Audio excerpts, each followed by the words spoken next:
We are now live. Good evening. This is the Wednesday, March 19th Technical Advisory Committee meeting for MBTA. We do not have a quorum yet, so our action item for the summary notes will be deferred until we do have a quorum, which is expected. First discussion item is Mr. Jasper. Please enlighten us with your BRT update. Great, thank you, Chair Boyce, members of the committee, welcome. I'm joined by Dahlia Levin this evening from Cambridge Systematics, so I'm sure you're all very familiar with. Yeah. And she's going to bring you up to date on the analysis associated with the PDP, Pyramid Deployment Plan for BRT in Northern Virginia. I'm not going to steal any of her thunder, but she's going to go through 4 sections in this presentation. So Dahlia, over to you. Absolutely. Do you guys want me to have a microphone? Is that helpful? I thought it was all for the online people, but we can hear you. They can hear either way. It just helps to amplify. Okay. And do you mind me asking, is this presentation, do we have that? I should add that this you do not have Okay. in your packet. It only became approved earlier today. So apologies for that, but we will share it. Thank you. Excellent. For those following along online, it is on the website as well. Okay. So as Keith mentioned, we're going to go through 4 sections. If you want to show us what those are. And we're going to try and do this very quickly because I understand that we are on a schedule. So we're going to do a quick update on the project status, some details on the evaluation results, a quick overview of some of the scenario tests that we've done, and then talk about the upcoming phase of engagement that is coming later this spring. So first up is a update on the project status. We don't spend a lot of time on the divider slides. So if we take a look at where we are in the overall project and the schedule, so we are right at the beginning, sort of on the edge of the end of phase 2, the beginning of phase 3. And we've highlighted here some of the key activities that have happened so far to date and what we're expecting in phase 3. So phase 1 was really focused on data gathering. We did a peer review and best practices around BRT, both in the region and around the country. We spent a lot of energy defining that BRT system, identifying the routes that we would test that would be included in this network. And that was done in conjunction with NVPA's BRT working group, planning working group. Did I skip a word? Skipped a word.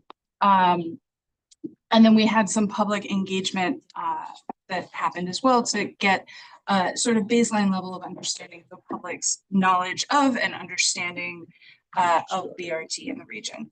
We've spent the last several months working on the analysis phase, which has been doing several types of analysis. We have done both route level evaluations. So when we get there, you'll see we have a system comprised of 28 routes. We evaluated each one separately and then the network as a whole as well. We've also not only been looking at ridership estimates and other quantitative elements, but operational, financial, governance analysis of how such a system might operate here in Northern Virginia as well. And then we've done some what-if scenario analysis. Coming up in phase 3, which we will talk about in more detail at the end, is looking at preparing our materials for public engagement, actually conducting that public engagement and working with the authority to bring them up to speed and get their feedback. And then by the end of this fall, finalizing our documentation and all of those supporting materials. So that's the overall schedule there. Next, let's talk about the evaluation a little bit. So as I mentioned, we analyzed each of our routes individually and combined as a system. That gives us the opportunity to understand if there are, synergies between routes that could help spur transfers, things like that, but also if we have overlap between routes that might be serving similar markets.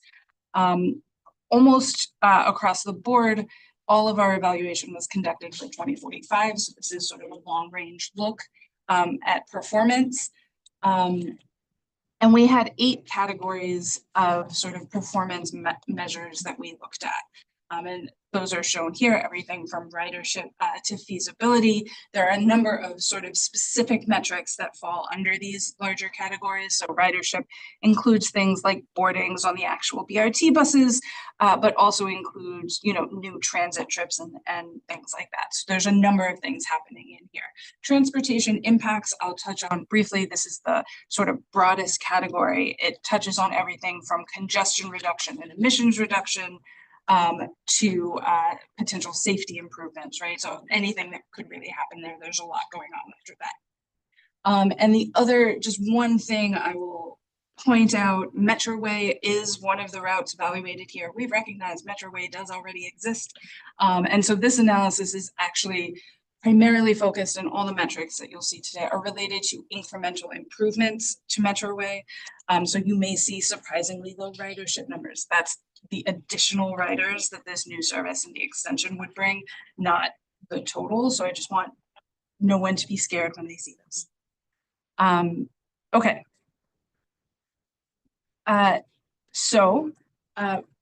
Overview of the routes tested. You have this map for reference.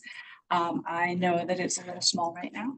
We are working on a better one to share with the public. But we are still in process on that. The network itself, if you click once through.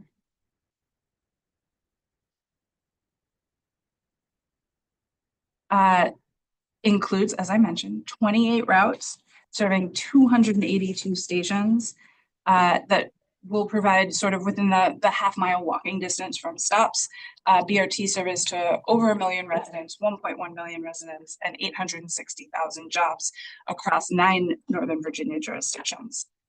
We have developed some planning level cost estimates. These are very high level estimates to construct in 2024 dollars, approximately $4.2 billion to construct, plus additional costs that may be related to the needs for additional storage and maintenance facilities, depending on how that plays out, and potentially $192 million a year to operate.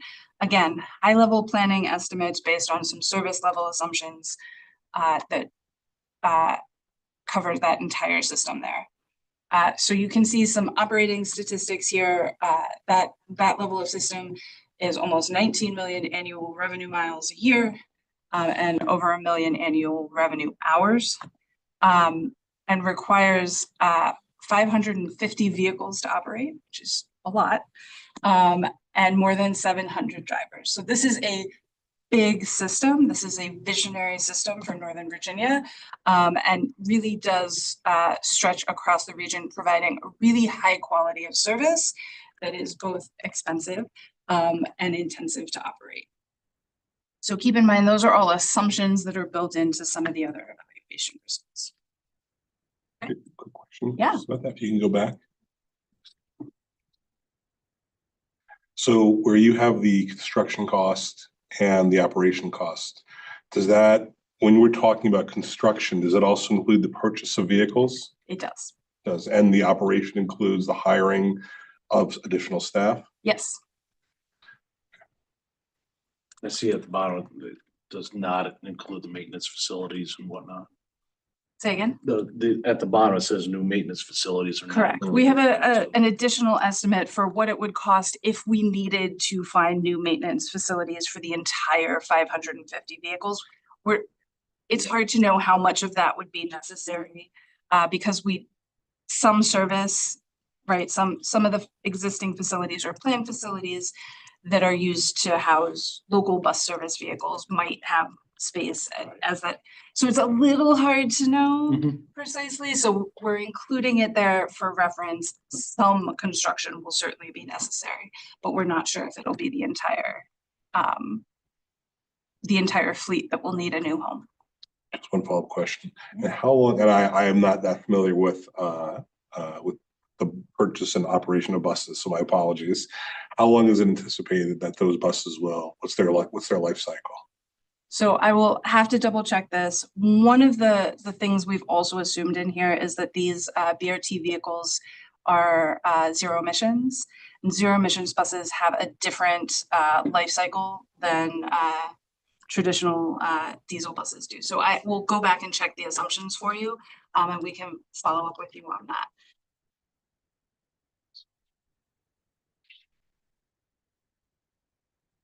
Okay.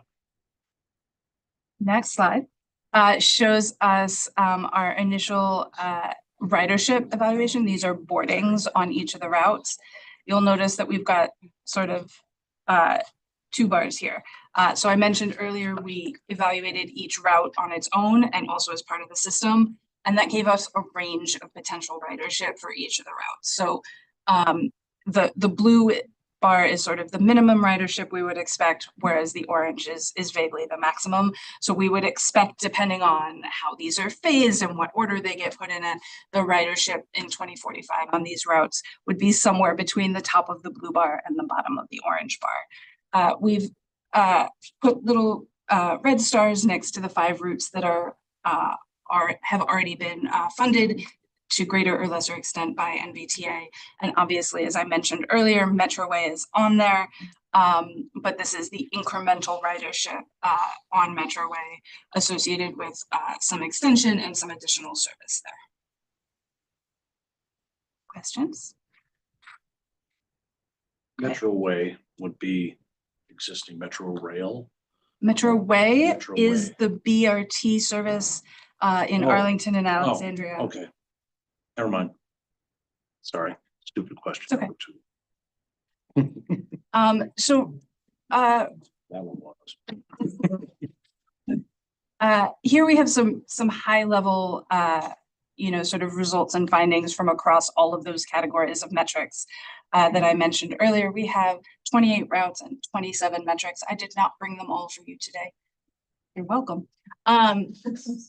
But what we do have is looking at a BRT system that will have more than 143,000 boardings each weekday. That's over 47 million riders annually. Just for reference, that's more bus riders than we currently have in Northern Virginia on an annual basis. So that is a significant amount of riders. Yes. Is that over and above the bus ridership that would be there absent? No, that is not new transit trips. But let's take a look at the next bullet, which is looking at a shift of 27,000 trips from driving to transit every day. So as Frank, I think, is pointing out, some of these boardings on the BRT system would come from the underlying local bus service, which is reasonable and expected. And we have not fully fleshed out, right, where you might want to dial back that service, where you might want to replace it entirely, which gets us back into the fleet question and the facilities question, and that all of that is intertwined. But what we did measure is where are we actually creating new transit trips? And so we were able to shift 27,000 trips that were formerly driving to transit by introducing this BRT system.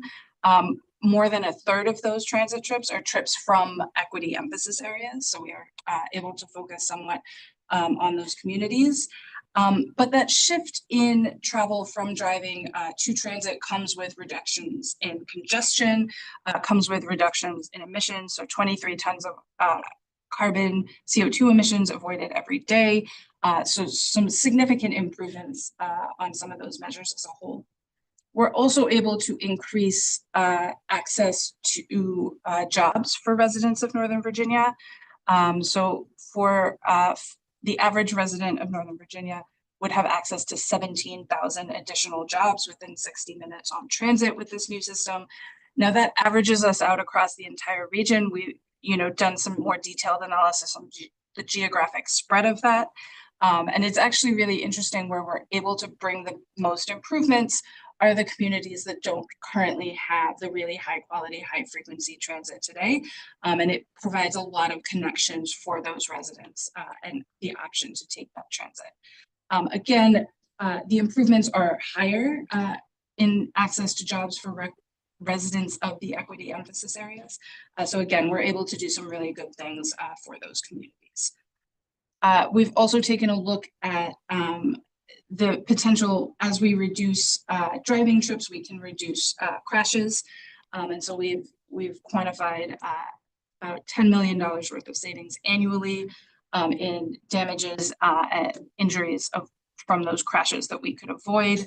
Again, $24 there. And then fare recovery ratios vary significantly across these routes, and that has a lot to do with the variation in ridership that you saw in that graph that we showed earlier, anywhere from a 1% fare recovery ratio, which we would not be thoroughly excited about, to a 42% one that we might be very excited about. But across the system as a whole, that averages out to 15%, which is actually fairly good. Other bus systems in the DC region, Metro Bus comes in at something like 6%, ART comes in just over 10. So this is actually on average quite good. Questions about this? One, just to address a point of my ignorance. Again, not being very familiar with the topic of this topic. How do you define, what is the difference between boardings and trips? Yeah. As far as that goes. Yeah. So boarding is, Frank, would you like to answer? No, This is laughing so much. Okay. So boardings is every time somebody gets on a vehicle. So if, for example, somebody is getting on a bus and then later getting on Metro Rail or transferring, there are multiple boardings there. Multiple boardings, yes. Trips are end to end. I go from my house to, you know, my job or wherever else that is I'm going, no matter how many boardings I have to make in order to get there. So 27,000 trips could be more board, is It will effectively be more more. boardings. It will be more boardings. It cannot be less. And it is shifting. It's able to shift trips that weren't happening right on transit before. with a system like this, it's probably around 50,000 boardings. Yeah. 550 buses additional to carry 27,000 additional trips. So, Seems like a high number. so first off, as we said, right, some of the local buses could not be carrying that, so it's not strictly additional there, but it is. And there are, as you can see, I think in the ridership table, some significant variation in how those routes perform from a ridership perspective, and therefore also from a cost efficiency perspective. That is true.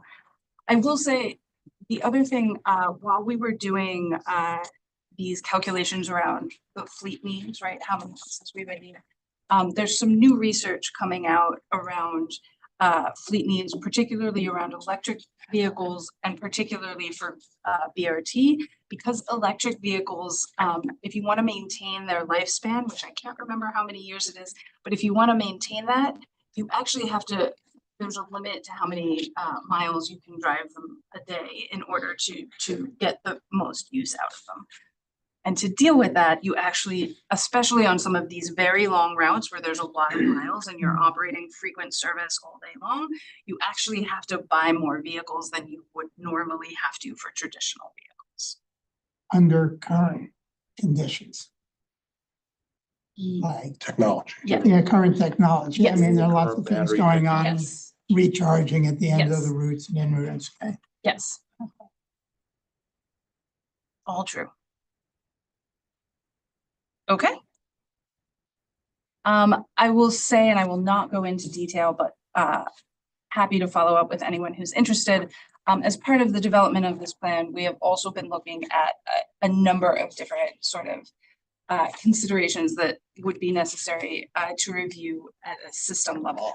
So in the context of finding really integrated regional BRT system, we've been looking at how you might consider impacts to the local bus service, right? Where would it make sense to pull back? And we're not going to come up with specific route level recommendations, but looking at that, again, as we've talked about these facility needs and also technologies that would be necessary for the vehicles, for the operators, but also for the customers, and where it makes the most sense to have those integrated across the entire system, regardless of who ends up operating these.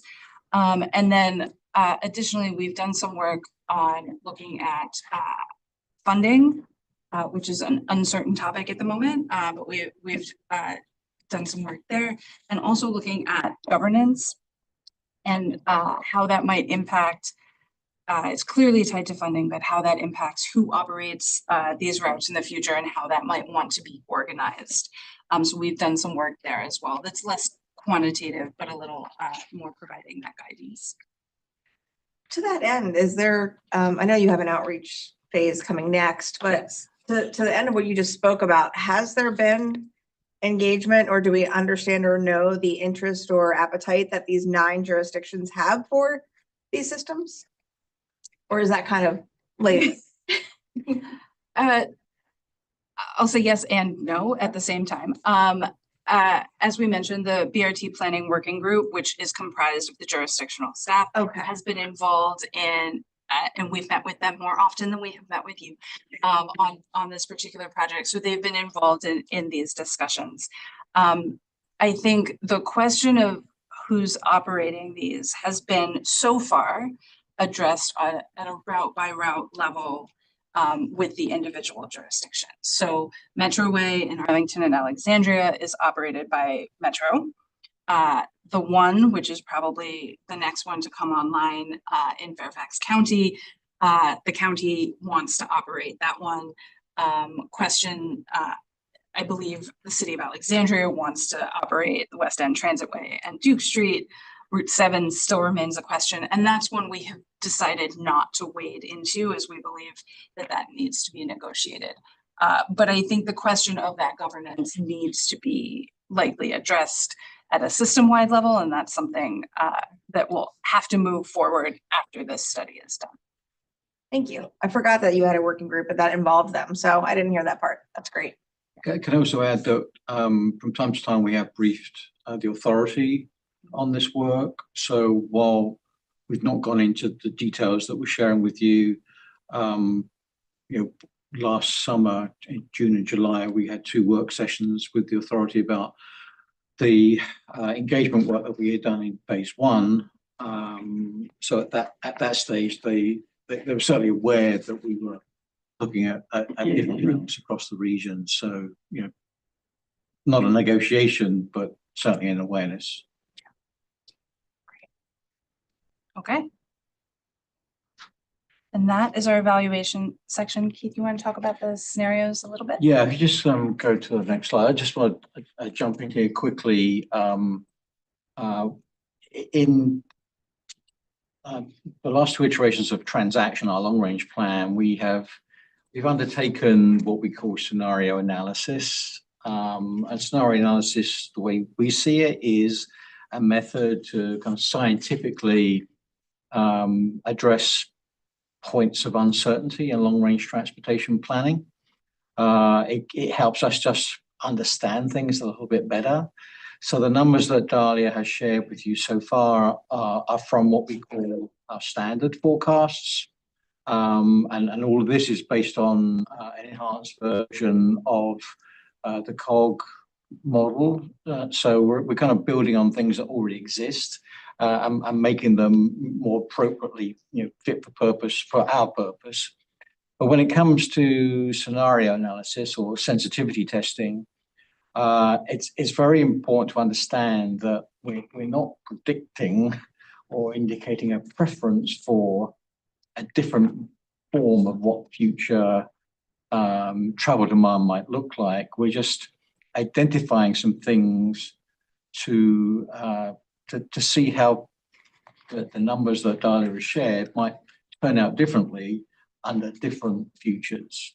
So that's why we do this, and we've looked at 3, and Dahlia will go into this in a moment. But essentially, once we identify a scenario, we then look at we make assumptions that build out that scenario, and then with those assumptions, we come up with different variables we use in the model to represent those assumptions in a way that the model can assess them.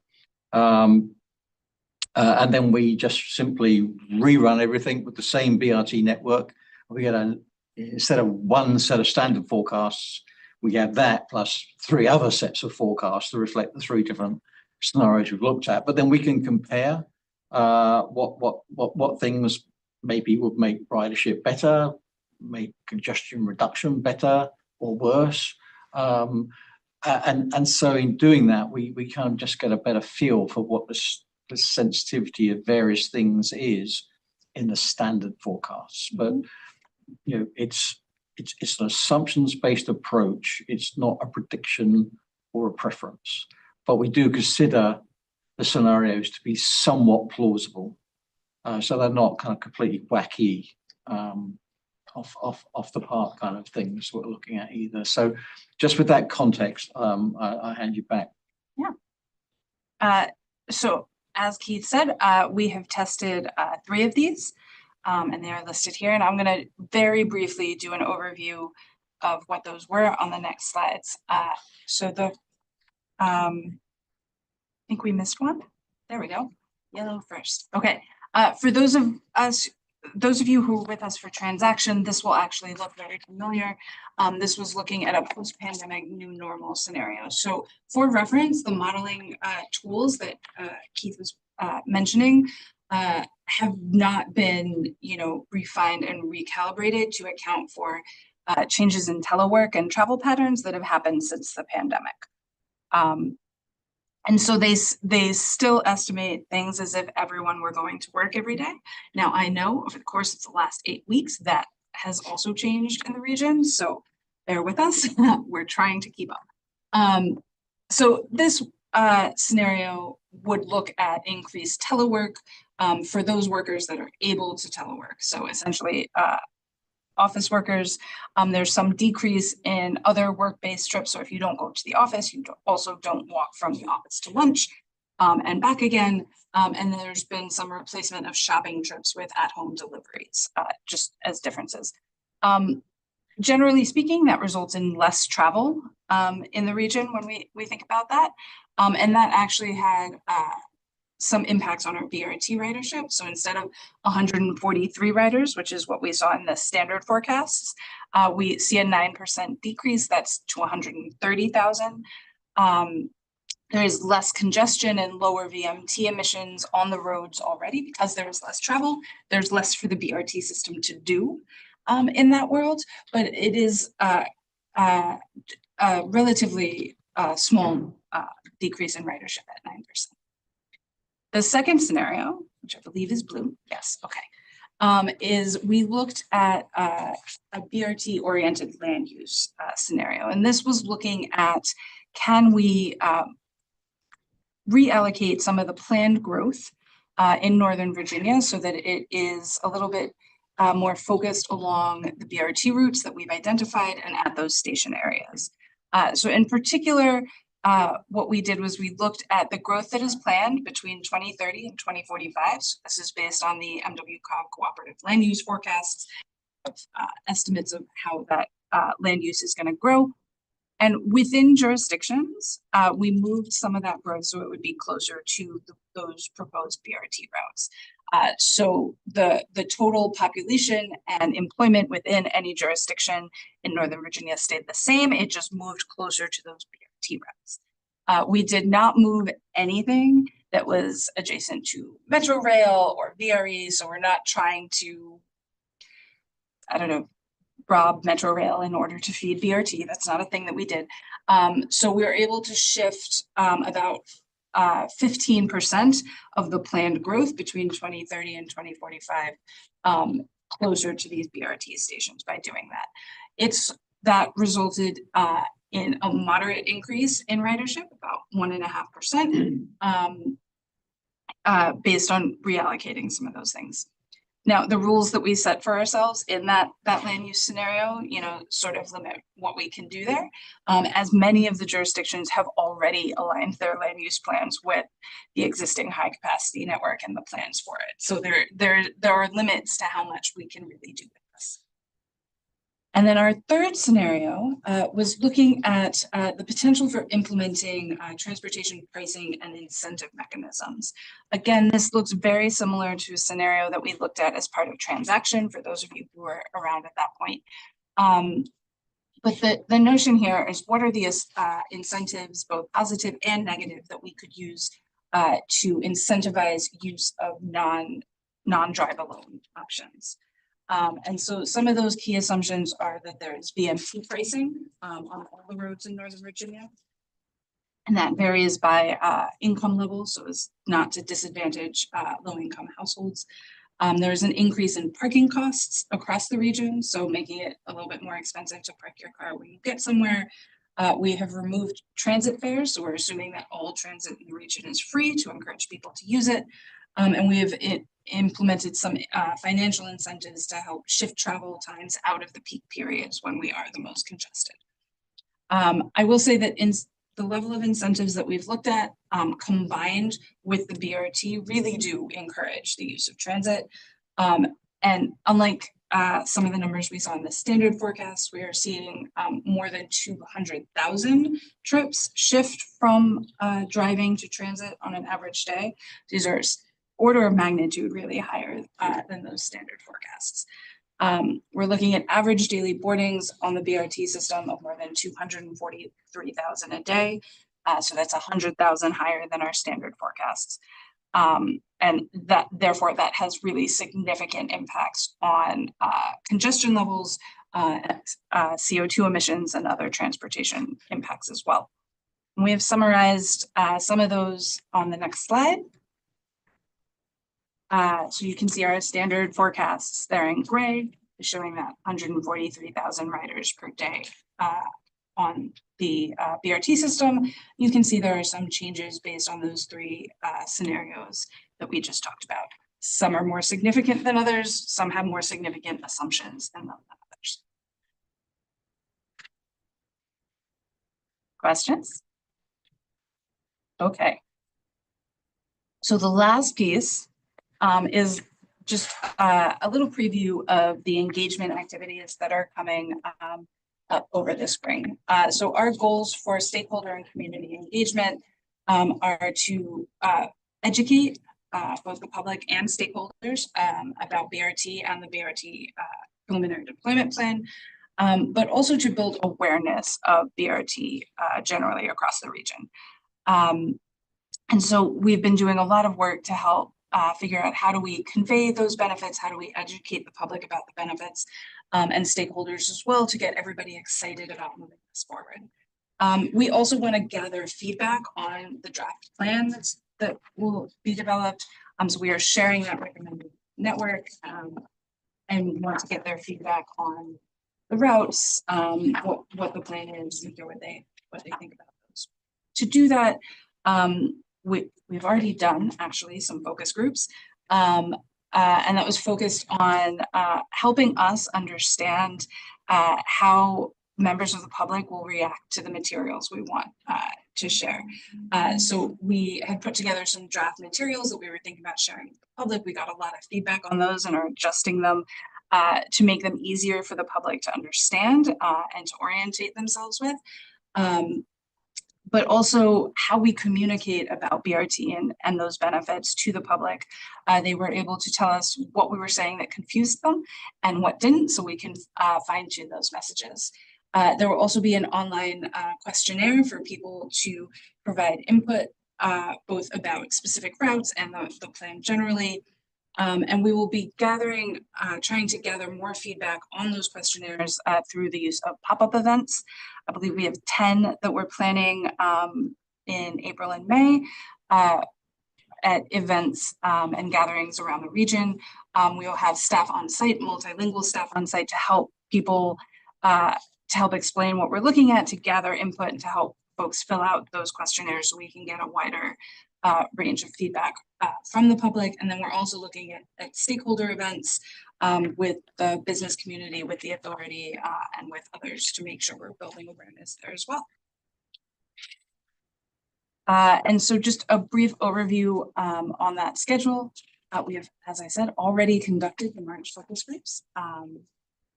And we are working on preparing those draft plan and the public engagement materials so that we can have our public comment period from April 16th to May 18th, during which we will conduct those 10 pop-ups and open houses. We can compile those public comments and understand what people liked, what people didn't like, if any changes need to be made. There will be a work session conducted with the authority in June, and then we are aiming for approval of the BRT plan in July.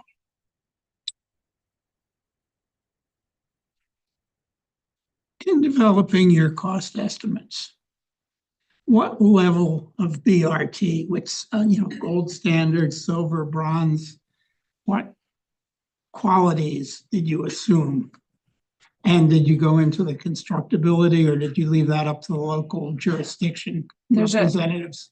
There's a couple of good questions in there. So as part of this, I was told we had a time limit, so we did not bring all of this detail.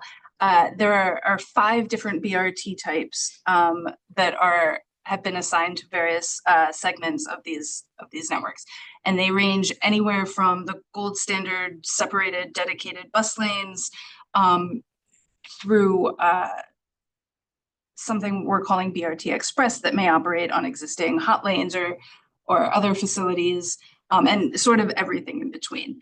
Those BRT types have been assigned based on conversations with the jurisdictions and where they exist, and existing plans where we have them, and otherwise what seems necessary based on sort of existing and expecting conditions on the ground. So there is a broad range of what that is, and we have numbers that I can get you and maps that we are producing on where what BRT type is, and that does play into the cost estimates. Obviously, the more intensive BRT types require more construction, have higher costs. That is absolutely accurate. The second part of your question was, did you involve the local staffs in the Yes. constructability? Okay, so constructability, there is one question within the constructability of the BRT that we have left up to the jurisdictions. And that is a question of where we have recommended dedicated lanes, whether those dedicated lanes will be lane repurposing. So taking an existing general traffic lane and transforming that into a dedicated lane, or whether that will be constructing of a new lane, which is what they're doing on Route 1 in Fairfax County. We have made some sort of assumptions where necessary to do that. The jurisdictions where we have recommended dedicated lanes have agreed with the type that's there, but in all situations they have not gotten that far along in the planning. So we have done no engineering studies involved in this. We have surveyed absolutely no right of way, and so all of this is a preliminary plan as it was intended to be. Any other questions? Just wanted to say thank you. I think, in the beginning, you mentioned something about this being somewhat of a visionary approach, right? What could a regional BRT system look like? And that's exactly what it sounds like we're understanding. And I think it's a really, really important study. So thank you. Thank you. And I would add to that one of the motivators for us doing this in the first place is because we are a funding body as well as a planning body, that looking at the 5 lines we were already funding for multiple jurisdictions, and recognizing that metro rail extensions are way into the future and way more costly. If we are to address traffic congestion in the meantime, there aren't too many modal options left, and this was one that we thought could go from where we are with 5 standalone lines to a system. But in doing that, we wanted also to be clear to our member jurisdictions that if there was interest in them pursuing any of these 28 lines and approaching us for funding, we didn't want to do that in a piecemeal way. We wanted to be sure that even though this, if it happens, will be incremental over many years, we wanted to be sure that when we got to the end point, whatever that was, it was a system and not a series of standalone lines, so that we could capture the synergies, but also make sure that we are looking to have broadly similar design standards and features across the whole system. And as the major funding body in the region, we consider that we could use our funding leverage to say, yes, this is something we'd like to fund, but here's some conditions that go with this, you know. So we're not going to force everyone to paint their buses the same color or even call them the same names, because 5 lines are already underway with pretty much different branding on all of them. Maybe the ones in Alexandria will have similar branding to each other. But we don't want to get to 28 lines and have 28 different brands. You know, it's got to begin to consolidate. Otherwise, it does not appear to the traveling public as a system. And when we say BRT is like a rail system using buses, people kind of appreciate the fact that, you know, they can work their way through a rail system because of the standardization that goes with that. We feel that the BRT has to at least attempt to be something along those lines as well. But we have a funding program that's coming up, and you know, if any of the jurisdictions want to seek funding from us, there is already some analysis here that they can build upon, and in subsequent funding cycles, you know, there'll be more resolution on this as well. Very good. Thank you. I'm gonna disappear because someone wants my seat. Next on the agenda is the 5-year strategic plan update. Yay, I think. Hey, boys, do you want to do the action item? Sure, since we got people here, let's people knock start to that leave out, again. since she's not quite ready yet. She's sitting down. The action item we have is this, approval of the summary notes of our last meeting on January 15th. Motion to approve. Anyone? Motion, anybody second? Seconded. Anybody opposed? Hearing none, it's unanimously approved. Ms. Sink, you're up. Fabulous.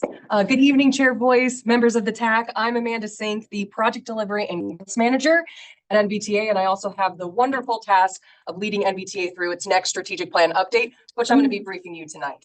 So the next slide is a quick overview of what I'm going to be going through. I'll give a little background on the 2017 5-year strategic plan, give you an outline of what we're going to do for 2025 5-year strategic plan, our draft vision, mission, core values, and goals right now under the strategic plan, and the timeline that we're going to kind of roll this out on the update. So background, so NBTA adopted its first strategic plan on November 9th in 2017. So that plan basically laid out what NBTA wanted to be when it grew up. We outlined a vision statement, which is very long, and I won't read it off, but it's up there. And we also identified 4 strategic goals: regional prosperity, mobility, innovation, and funding. Throughout the years, we gave progress updates on how we were accomplishing those goals in both 2018, 2019, and 2020. And then finally, last year in September, we briefed the final closeout of this strategic plan, basically highlighting all that we have accomplished since 2017 up until 2024 to close out that strategic plan and shift focus to updating this strategic plan. So with that, next slide, we have our outline of our 2025 strategic plan. And this is going to set the framework for our next 5 years of what we want to accomplish. So adopting it in 2025, going out until 2030. And we're going to continue to keep that overarching strategy of maintaining and enhancing our performance on our primary responsibilities, while also addressing other urgent and unmet regional transportation needs. So, and then this beautiful pyramid right here is kind of showing the structure of what we're going to take with our strategic plan. We have at the very top there, guiding us, our vision, mission, and core values for NBTA. Then we're going to outline our goals of what we want to achieve within those 5 years. We'll have strategies that fall underneath those goals that will outline how we want to accomplish those goals. And then lastly, we have metrics, because we want to be, you know, measuring our progress on all that we're achieving towards accomplishing those strategies and goals. Next slide. So starting off with our vision statement. This might look familiar to some of you because this was adopted through our transaction update, our current version of transaction. And we think that it still does a very good job of identifying our aspirational long-term goals of what NBTA wants to achieve. And throughout the years, we've kind of started to use this as NBTA's overall vision statement. We're just basically formalizing that this is NBTA's vision statement within the strategic plan. Next slide. Then we have NBTA's mission statement. And a mission statement defines the organization's purpose and how we execute that vision. So we're kind of defining here a concise way about what MBTA does. A lot of times we use this in outreach efforts. Think about kind of an about us section, and we're defining here that MBTA plans, funds, and advance multimodal transportation solutions that reduce congestion in Northern Virginia. Next slide. And then lastly, we have core values, which should also look similar because these are the core values that we have adopted under transaction. And again, we think this is doing a really good job of how we want to achieve our vision and mission. So we want to be equitable, we want to be safe, we want to be sustainable. So we're just kind of solidifying these as our top goals as we're going forward. You can see on the slide here, we have our vision, mission, and core values. That's defining that top pyramid of our strategic plan. Next slide. Now this is where we kind of get into some of the meat and potatoes of like diving into that pyramid and going our draft goals. And we're kind of keeping the theme here of adopting 4 goals. First, we have lead the region's transportation initiatives. And this is where we're kind of reaffirming that MBTA is the regional leader to develop and advance multimodal transportation solutions. This is stuff where you just got a brief on PDP BRT. This is what falls under that goal, that we should be doing this kind of work. The second goal, we have maximize public benefit through project selection and delivery. Last year, throughout the budget process, the authority really charged us with diving into project delivery. And that's how my role is created. That's why I have project delivery in my title. And this goal is identifying our continued work towards that, which is continued transparency, project selection through our 6-year program process, as well as increasing project sponsor accountability and coordination for that timely delivery of projects, because we want these projects to be coming online that we're funding. The third is to enhance regional planning through technical assistance and data-driven information. We've developed capabilities in-house to do data analytics and modeling, and this goal is defining that we want to continue that and enhance that. We want to provide the regional insights for data analytics to support informed decision-making. And then lastly, because we are a funding entity and we have money coming our way, we have to have a goal that says that we're going to safeguard and diversify MBTA's revenue sources. That's something we just kind of always want to identify. Okay, next slide. So the timeline of this 5-year strategic plan is that the authority at their April meeting is going to get this same briefing. They're going to be briefed kind of this is where we're going with our strategic plan. Then in May, we're looking for them to adopt those vision and goals, that top part of the pyramid, because this is going to give us the go ahead to start working on delivering our strategies and metrics that fall underneath those. And MBTA staff is going to work throughout summer and update the authority on those things. Finally, looking for an adoption in fall of this year to formally adopt our strategic plan. Then I have the last slide here, which is just kind of a recap of what I'm bringing to the authority. We've got that vision, we got the mission, core values, and the 4 goals that we are looking at for the strategic plan. And I hope that was concise and quick enough for you, but I'm happy to take any questions. No news is good news. Yep. Well done. You're up next on the next. I am. item, so you might just keep going. This one's even quicker. So what we wanted to show you here is that this report that you have in your packet and what Melissa's kind of scroll through a little bit is what we include in the CEO report each month to the authority. And this is our report on our projects, our project delivery. So a little bit up. Those 2 graphs. Yep. Okay. So the first 2 graphs that we have here are outlining the process of our SPAs, our standard project agreements for our projects. We have different classifications, and that's kind of a life cycle of a SPA, going from approving the application to getting appropriated, executing, and then finally closing out and getting project delivery. So the first graph shows our classifications on how many SPAs we have. We have 185 SPAs, and that's the breakout of the classification. And then the second graph is my personal favorite as the project delivery manager, because this is giving insight a little bit into project delivery, because what this shows is this classification throughout our funding programs. So if you really look at this graph, what it's telling you is it's a timeline. You have the past to the left, and the most recent to the right. So you're going to kind of see the progression of the SPAs that, in fiscal, our first funding program, all of our SPAs are closed out and projects are starting to come online and get delivered. That's what we want to see. just like we adopted a new funding program, the 24 to 29 program. Those are all approved but haven't been appropriated yet. They're not, their funding years haven't come up yet. So we would expect to see the green. So that's a little chart that I love that you can kind of see hopefully move throughout the months. Next slide, next page. This is where we show the breakdown of our money and how all of those classifications are actually within the revenues that we have allocated to these projects. Kind of given that high level classification on the top slide, top chart, and the bottom chart is the approved amount versus our actual reimbursed by program, kind of getting into how this money is moving, how project sponsors are coming to us and saying, yes, you know, please reimburse us. This is what we're showing. I have a little text on the bottom there that's kind of showing, getting into a little bit of the nuances of this chart, only because as we adopt a 6-year program, we adopt out-year funding. And while they are, for example, on the fiscal year 24 to 29, we allocated fiscal years 28 and 29 for them to start spending money, but they're going to start drawing down money all the way out to like 2030. So just kind of giving some classification here on this slide. And then the last couple of pages, we always highlight public information meetings that are coming up for the month. This is also where we would highlight any milestones that we have, groundbreaking and ribbon cuttings events. We like to show that, you know, these projects are actually moving and, you know, here's the pictures to prove it. And then the next slide.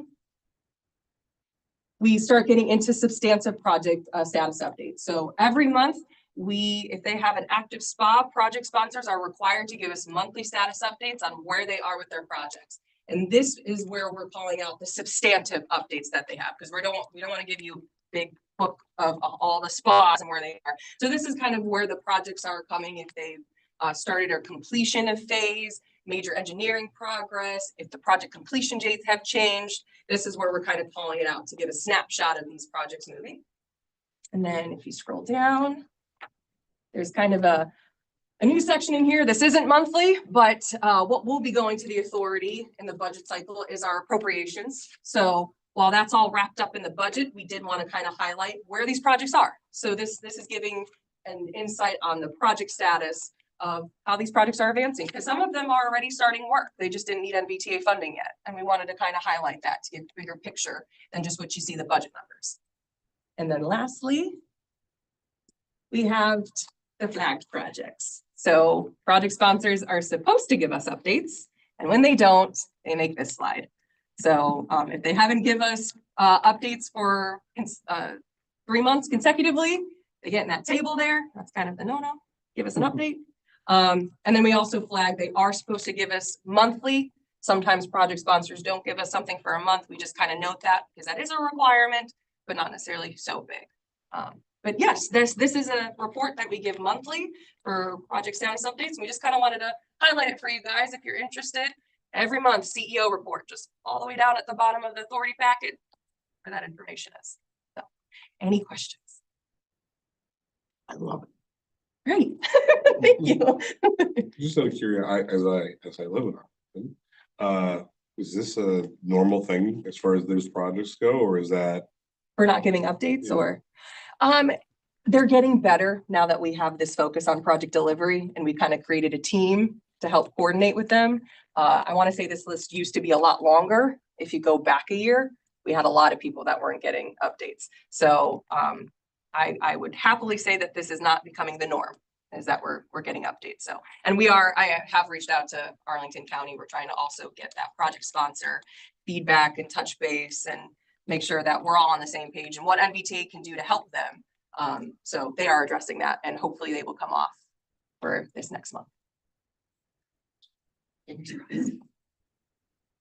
The overarching goal is it's just to nudge the projects towards delivering what they've committed to deliver, because at the end of the day, that's why we were created. That's why we were given a revenue stream.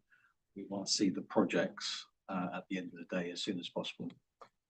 I mean, I apologize. I don't want to drag this out, but just ask. I mean, it looks like that Glebe Road corridor improvement from 2015, and it's only been reimbursed 34% 10 years later. Mm-hmm. Mm-hmm. That's what my role is to dive into that and see why it is. No, I mean, Yeah. Yeah. take that offline. That's your county, pal. And I know a lot of people on the county board, and I'm curious. If I may just add to that, there probably is a story behind why it is not being. Oh, I'm sure So there is. That is what Amanda is trying to get is to understand why it is not moving. Is there anything that we can do or the county can do? Maybe there is nothing we can do. There are other reasons because of why that is stuck. That's not able to move as fast as we would allowed. So that's for the story we want to understand. Of course. Mhm. And I live right off of Glebe Road, so I'm curious. I'll ask you about it afterwards.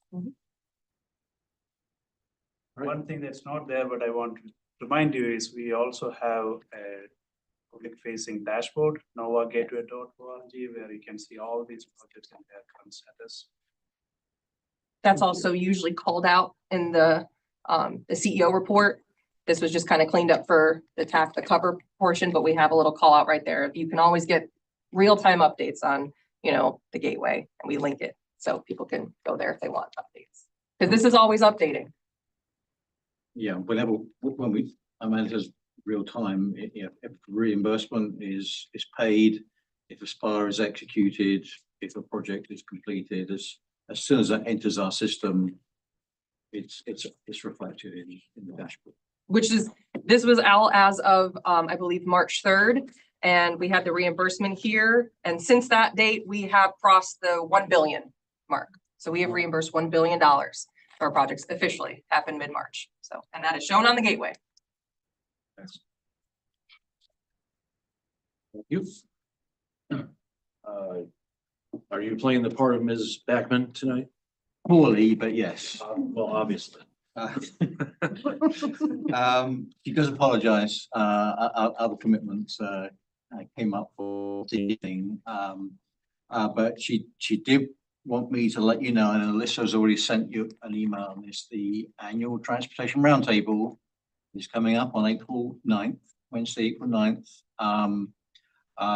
Despite having only just moved into these lovely facilities, we've decided to host this next one at the new Virginia Tech Innovation Campus in Alexandria, which is very close to the Potomac Yard Metro Rail Station, which was funded in part by MBTA. So if you're able to go, we'd love to see you there. This is the 10th edition of the annual Transportation Roundtable. And to celebrate that, it's going to be free for all. You need to register in advance, but there is no fee for registering. So hope to see some of you there. Being also the 10th, we're going to have a little bit of fun with this. So we've invited back a couple of panelists who were on that very first roundtable to talk about their predictions at that time and how that all worked out for them, and also to kind of look ahead for the next decade, some of the things they see in the forward-looking trajectory. There'll be some interesting stuff that Virginia Tech is doing. There should be an F-150 autonomous vehicle parked up outside. I don't think they'll be doing rides, but it will be available to look at. And we're hoping to get some other interactive components from some of the students who are on campus. Those details are still being worked out. So that's April 9th. And if you need the details, again, check back with Alyssa. MBTA did not meet in March. There were some other pressing demands on some of the authority members regarding budgets and stuff. So the next meeting is in April, and there will be, as I just noted, some presentations that you've just seen, a preview of tonight, and then the main action item is approval of our 3 budgets, the Regional Revenue Funds, the Local Distribution Fund, and the Operations Budget. So that will be the main item, but we are also seeking authority approval for the call for regional transportation projects for the next 6-year program update. And if that is approved, the call for projects will actually open on May 1 for eligible applicants, which is mainly member jurisdictions and regional transportation agencies. I think there's also going to be, MBTA will endorse the staff recommendations for the fiscal year 2031 CMAC and RSTP funding proposals. And I think there's some other smaller stuff as well. So that's what's coming up in April. And Ms. Backman also did want me to congratulate you, Chair Boyce, on your recent deliverable. My granddaughter, thank you. That's all I have. Thank you. Any questions from the rest of the committee? If none, I move to that we adjourn and I second that. Thank you very much for coming. Thank you.